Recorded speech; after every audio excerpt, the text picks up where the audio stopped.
Hey everybody, this is Jazzmyn Banks on my weight loss journey. Well, like all journeys across a rugged terrain, mine is filled with ups and downs. Now, for a while, it was awesome. I had lost 5 pounds, I was maintaining that loss, I wasn't missing it at all, and then 2 of those pounds found their way back into my life. And I was not happy when I looked at the scale today. But, as a woman, there's a difference in weight loss journeys, because for men it's a little bit simpler in that we don't have to deal with that time of the month confusing the whole picture. So when you're doing your weigh-ins, you want to write them down on the scale, and you also want to write down that time of the month on the scale and the middle of the month as well, because week to week to week your body is going to change according to what your cycle is preparing for. Usually you're going to have water retention within a week before that special time when the hormone fairy visits us. In the middle of the month, you may actually find you've lost a little bit of weight. Everybody is different, so you want to kind of keep track of that to see, is that causing a little bit of confusion. Also, maybe as you get closer to that special time, maybe lower the salt in the diet. You should lower it anyway, but that's an important time to do that. Now, the other thing that's a little bit frustrating and can cause people to cheat is, you are denying yourself a lot of things because you're trying to take away different things that you were eating so that you don't gain any weight. Well, that doesn't always work.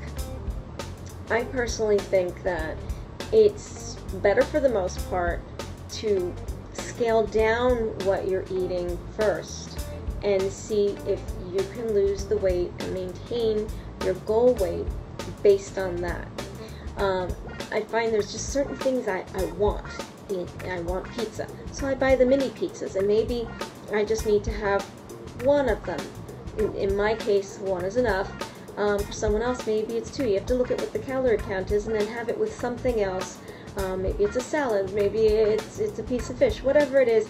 At least you have the taste of the pizza, but you don't necessarily have to have a big slice or a few slices to get the satisfaction out of it if you're bulking your stomach up with something else like a big salad and a protein from some lean source. The other thing is, life isn't always about just feeding your stomach. It's also about feeding your heart and soul. And there are social experiences that we all need to have. It's not about want, it actually is a need, because if you don't go out and socialize or get out into the outside world and have some fun, you really are depriving yourself, and people do get depressed. They may not realize it, but they do. So, for example, we've got some nice warm weather. People love to go out and get ice cream during warm weather. The problem is when you go to a lot of those places where you take the cup and you fill it up with the different varieties of ice cream that you have to choose from with the toppings on, well, those cups are pretty big. I mean, 12 ounces is a small. Well, the average portion size at most places that give you a scoop of ice cream, or even on an ice cream container, is about 4 ounces. So you're getting 4 times the amount that you should just in a small container. Now imagine if you're going to choose the medium size or the large size.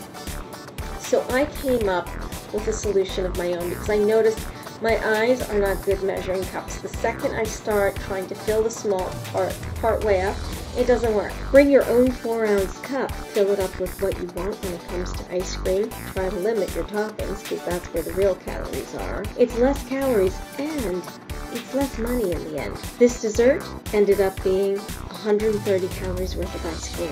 Can't beat that. The cup is limiting you. You don't have to worry about that, and it's good to take that kind of burden off of you. Yes, self-control is wonderful, but there's so much self-control you have to have when it comes to weight loss that if there's places where you can have a support system, even if it's a weight loss buddy or that cup, that's okay. Support system, look at it as a support system. So the thing that you do have to be concerned about is not really the ice cream, it's the toppings. That's where you're going to get actually more calories than the ice cream itself. If you're going to choose a healthy topping, the fruit, I would recommend that. However, remember, usually there's syrup in that fruit, so it's not as low calorie as plain old raw fruit.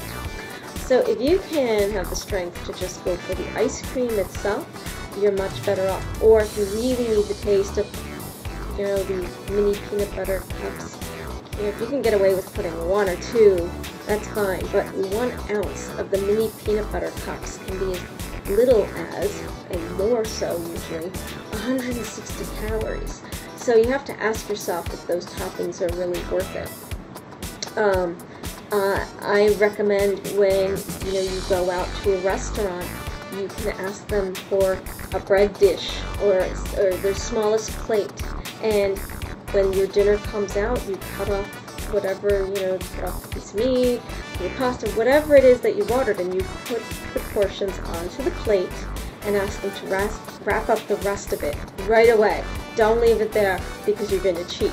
So you have to come up with little methods like this to psych yourself out and make yourself cooperate with the diet, feel like you're getting the things you want to, get out and socialize and have those times out, because if you're not feeding your social self, you're going to end up binging another time to make up for that loss. So make sure you're thinking of all of these little plans, and believe me, they do help, they do work. It still will be a bumpy road, but maybe not as many potholes during the journey. Thank you very much, and I look forward to giving you the next update with hopefully more weight loss.